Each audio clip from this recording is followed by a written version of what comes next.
Urban bank chairman, మాజీ చైర్మన్ల మధ్య మాటల తూటాలు పేలుతున్నాయి. అంతర్గతంగా ఉన్న పోరు ఏకంగా సర్వసభ్య సమావేశంలో రచ్చకెక్కింది. అర్బన్ బ్యాంకులో అక్రమాలు జరిగాయంటూ ఏకంగా 15 మంది సభ్యత్వాలను చైర్మన్ గడ్డం విలాసరెడ్డి సస్పెండ్ చేశారు. అయితే మనతో పాటు అర్బన్ బ్యాంక్ చైర్మన్ గడ్డం విలాసరెడ్డి ఉన్నారు. వారితో మాట్లాడి మరిన్ని విషయాలు తెలుసుకుందాం. సార్ చెప్పండి సార్, అసలు ఏంటి సమస్య, ఎందుకు మీ మధ్య పోరు నడుతుంది? గతంలోనే అప్పుడున్న కమిటీ అంటే 2007-17 మధ్యలో ఉన్న కమిటీకి 2009 నుంచి అలిగేషన్స్ వచ్చాయి. 2009లో కళాభారతిలో మీటింగ్ పెట్టారు. అందులో 400 మంది కెపాసిటీ ఉంటే 1780 మంది అటెండ్ అయినట్టు రికార్డు సృష్టించి బైలాను మార్చారు. దానిపైన అప్పుడు సభ్యులు జనార్దన్ అనే సభ్యుడు దాని మీద డిసిఓ గారికి కంప్లైంట్ చేశాడు, అసిస్టెంట్ రిజిస్ట్రార్ గారికి కంప్లైంట్ చేశాడు. అప్పుడు ఈయన అధికారంలో ఉన్నాడు కాబట్టి దాన్ని తొక్కిపెట్టాడు. ఆ తర్వాత కూడా ఆయన మీద పలు ఆరోపణలు వచ్చినప్పటికీ ఏ ఆరోపణ మీద కూడా చర్య తీసుకోలేదు. నేను వచ్చిన తర్వాత నాకు ఒక రిప్రజెంటేషన్ ఇచ్చారు. దానిపైన ఎంక్వైరీ చేస్తే 380 మంది బోగస్ సభ్యత్తులు ఉన్నాయని నిరూపణ అయింది. లెడ్జర్లో ఒకరి పేరు బదులు ఒకరి పేరు మార్చి చేశారు. ఒక లెడ్జర్లో మారిస్తే 50 రూపీస్ ఎవరైనా చనిపోతే వాళ్ళ వారసులకు కానీ నామినీ కానీ ఇవ్వాలంటే 50 రూపాయలు పేమెంట్ చేయాలి. పేమెంట్ చేసిన తర్వాత అది రౌండప్ చేసి కొత్త నెంబర్ ఇవ్వాలి. కానీ ఎవరైతే వారికి ఓటు వేయరు అనుకుంటారో వాళ్ళ రౌండప్ చేసి వాళ్ళకి ఇష్టమైన వాళ్ళ పేర్లు రాసుకోవడం జరిగింది. దాని మీద డిసిఓ గారు 3 సభ్యులతో ఎంక్వైరీ పెట్టి ఆయన కూడా మొన్న జనరల్ బాడీలో పేర్లు చదివాడు. కారణం అనేటోళ్ళు వచ్చాను, ఇద్దరు వచ్చాను ఆఫీసర్స్ అని. ఆ ఆఫీసర్స్ వచ్చి నాకు రిపోర్ట్ ఇచ్చారు. ఇందులో క్లియర్గా ఉంది PSC chairman Karimnagar for information and necessary action. అయినా నేను దీని మీద యాక్షన్ తీసుకోలేదు. నేను మళ్ళీ డిసిఓ గారికి లెటర్ పెట్టాను. లెటర్ పెడితే మళ్ళీ నాకు 9/7/2025 రోజున ఒక లెటర్ పంపాడు. అంటే ఏమంటే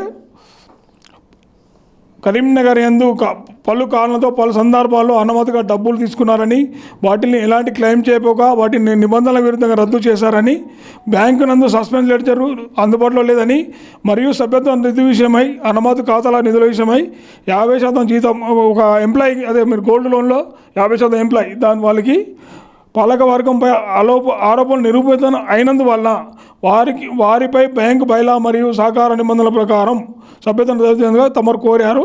కావున ఇట్టి విషయమై తెలంగాణ సహకార చట్టం 1964లోని సెక్షన్ 23(1) ప్రకారం తగు చర్య తీసుకోవాలని తమకు తెలియజేసినది. దీనిపైన నేను నోటీస్ ఇచ్చున్నాను. ఇప్పుడు ప్రధానంగా అర్బన్ బ్యాంకులో అక్రమాలు జరిగాయని మీరు 15 మంది సభ్యత్వాలను 15 మంది సస్పెండ్ చేశారు కదా, వాళ్ళు చేసిన అక్రమాలు ఏంటి? ఫస్ట్ ఆఫ్ ఆల్ బంగారం కానటువంటి బంగారాన్ని పెట్టి లోన్ తీసుకున్నారు. దాన్ని వాళ్ళు అమౌంట్ కట్టనప్పుడు వేలానికి వచ్చింది. వేలానికి వచ్చినప్పుడు చూస్తే అది దొంగ బంగారం అని తేలింది. దొంగ బంగారం తేలినప్పుడు అప్రైజర్ను సస్పెండ్ చేయాలి, అక్కడ ఉన్న క్లర్క్ను సస్పెండ్ చేయాలి, మేనేజర్ను సస్పెండ్ చేయాలి. వాళ్ళని చేయకుండా సీఈఓను సస్పెండ్ చేశారు. ఆ సీఈఓ ఏం చేసిండు, నన్ను ఎట్లా సస్పెండ్ చేస్తారు, వాళ్ళ మీద చర్య తీసుకోవాలని కోర్టుకు వెళ్తే కోర్టు ఆయనకు అనుకూలంగా తీర్పిచ్చి ఆయనను 12 ఏళ్ళ తర్వాత రివర్స్లో జాబ్ ఇచ్చింది. ఆ 12 ఏళ్ళకు మేము అమౌంట్ కట్టాల్సిన పరిస్థితి వచ్చింది. మాకు ఏది 32 లక్షలను పేమెంట్ చేసాం. అయినా మేము హైకోర్టుకి వెళ్ళాం. హైకోర్టులో డివిజన్ బెంచ్కి వెళ్ళాం. డివిజన్ బెంచ్లో కొట్టేసింది కాబట్టి ఆయన 32 లక్షలు ఇవ్వాల్సింది. ఆ 32 లక్షలు అప్పుడున్న కమిటీ ఏవైతే ఇవ్వాల్సి వచ్చిన పరిస్థితి వచ్చిందని నేను ఈ సందర్భంగా తెలియజేస్తున్నాను. అతను 2007 నుంచి వెళ్ళి 2017 వరకు నేను చైర్మన్గా పదవి బాధ్యతలు స్వీకరించాను, నేను ఎలాంటి అక్రమాలకు తావివ్వలేదు, కానీ నన్ను సస్పెండ్ చేసే అధికారం అతనికి లేదని అతను కామెంట్ చేస్తుంటాడు. దీనిపై మీ సమాధానం ఏంటి? ఆల్రెడీ డిసిఓ గారు ఎంక్వైరీలో రిపోర్ట్ ఇచ్చారు, వారి మీద యాక్షన్ తీసుకోమన్నారు. తర్వాత ఇంకొకటి కూడా గౌరవ హైకోర్టు వారు కూడా వారి మీద 4 వారాలలో వారి మీద చర్య తీసుకోమని చెప్పి నాకు ఆర్డర్ ఇచ్చింది. దాని ప్రకారం నేను చేశాను. అది జనరల్ బాడీలో ఇప్పుడు ఏదైతే డిసిఓ గారు 23/1 అన్నాడో అదే జనరల్ వాళ్ళు పెట్టి తీసుకున్నాను. ఆయన కోరం లేదంటున్నాడు. కోరం లేదనడానికి లేదు. 23/1 ఏం చెప్తుందంటే ఇటువంటి విషయంలో ఏదైతే చర్యలు తీసుకునే విషయంలో హాజరైన వారిలో 208 మంది వచ్చిండ్రు. మీరు వీడియో చూడండి. ఆ వీడియోలో ఒక 10 మంది మాత్రమే సేమ్ అన్నారు. నేను ఏదైతే తీర్మానం ప్రవేశపెట్టినప్పుడు మిగతా వాళ్ళు ఎలాంటి మాట మాట్లాడలేదు. అంటే మాకు 200 మంది మాకు సపోర్ట్ చేసినట్ట కాదా?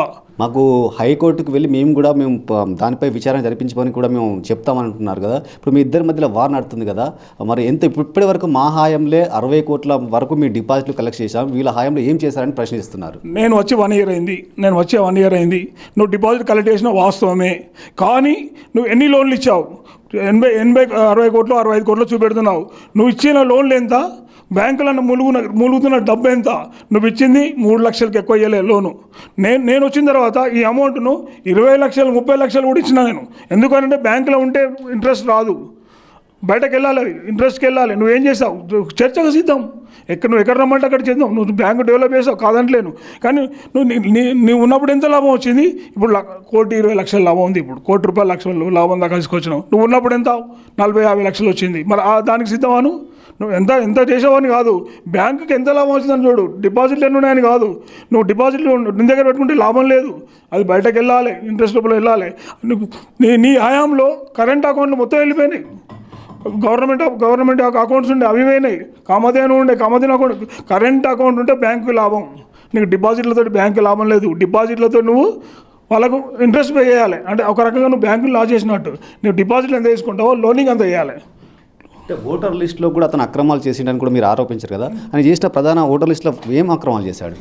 ఒక్క ఇంట్లో అప్పుడు 2017లో కోర్టు స్టే ద్వారా ఆగిపోయింది. అందరికీ తెలుసు, ప్రజలందరికీ తెలుసు, కరీంనగర్ కాదు మొత్తం తెలంగాణ ప్రజలందరికీ తెలుసు. 125 ఓట్లు దొంగ ఓట్లు ఉన్నాయనే ఉద్దేశంతో కోర్టు స్టే ఇచ్చింది. అది ఏదైతే డోర్ టు డోర్ సర్వేలో 18,000లో 9,000 దొంగ ఓట్లని నిరూపణ అయింది. అది నిజమా కాదా? సో ఇప్పుడు అతను అక్రమాలకు పాల్పడన్నారు కదా, మన నగదు మొత్తం మీరు రికవరీ చేస్తారా? లీగల్గా ఎలా ఉంటే అలా చేస్తాం. ఇప్పుడైతే ప్రస్తుత స్టెప్ అయిపోయింది, సెకండ్ స్టెప్ ఎలా చేయాలనేది లీగల్గా చూసి చేస్తాం. ఈ వ్యవహారం వల్ల బ్యాంకుకి ఎలాంటి నష్టం లేదు, ఎందుకంటే సభ్యత్వాల విషయం. ఇంకొకటి ఏంటంటే సభ్యత్వాల విషయం అంతే తప్పితే బ్యాంకు ఖాతాదారునికి ఎలాంటి నష్టం లేదు. బ్యాంకు కొంచెం ఆర్థికంగా కొంచెం నష్టం జరగవచ్చు, కానీ ఖాతాదారునికి ఎలాంటి నష్టం లేదు. నిర్భయంగా మా బ్యాంకులో డిపాజిట్ పెట్టుకోవచ్చు. మేము దానికి షూరిటీ ఇస్తున్నాం. అంతకుముందు ఏం జరిగింది, 10 ఏళ్ళ కింద ఏం జరిగింది పక్క పెట్టండి. ఇప్పుడు మాత్రం ఖచ్చితంగా మీ డబ్బుకు హామీ ఉంటుంది. త్వరలోనే ఎన్నికలకు పోతున్నాము. ఎవరైతే ఒరిజినల్గా అకౌంట్ హోల్డర్సో వాళ్ళకే ఓటు హక్కు ఇస్తున్నాం. ఇంతకుముందులాగా 9,000 మందికి ఇవ్వడం లేదు.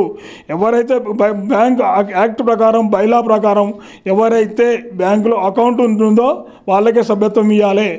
అది కాకుండా అడ్డగోలుగా సభ్యతలు ఇచ్చారు. ఆ సభ్యులు ఉంటారు వాళ్ళు, కానీ వారికి ఓటు హక్కు లేదు. ఈ ప్రజలకు నేను తెలిపేది అంటే బ్యాంకు మంచిగా నడుస్తుంది, మంచి లాభాలతో నడుస్తుంది. ఆల్రెడీ గంగాధర బ్రాంచ్ కూడా కొత్తగా పెట్టుకున్నాం. అంతకుముందు జగిత్యాలు ఉండే. రాబోయే రోజుల్లో ఇంకొన్ని బ్రాంచ్లు పెట్టి ప్రజలను మనం పొందుతాన్ని ఈ సందర్భంగా తెలియజేస్తున్నాను. సో చూశారు కదా, మొత్తానికైతే 15 మంది సభ్యత్వాలు వాళ్ళని రద్దు చేశాము. వాళ్ళ అక్రమాలకు పాల్పడ్డారు కాబట్టి వాళ్ళను 15 మంది సభ్యులను మేము సభ్యత్వాలను కూడా రద్దు చేశామని చెప్తున్నారు. దీనిపై ఏమైనా ఉంటే హైకోర్టుకు వెళ్ళవలసిందిగా కూడా అయితే చైర్మన్ గడ్డం విలాస్ రెడ్డి చూసిన సిచ్యువేషన్ నెలకొంది. వీడియో జర్నలిస్ట్ సుమన్తో శ్రీనివాస్, మైత్రి ఛానల్, కరీంనగర్.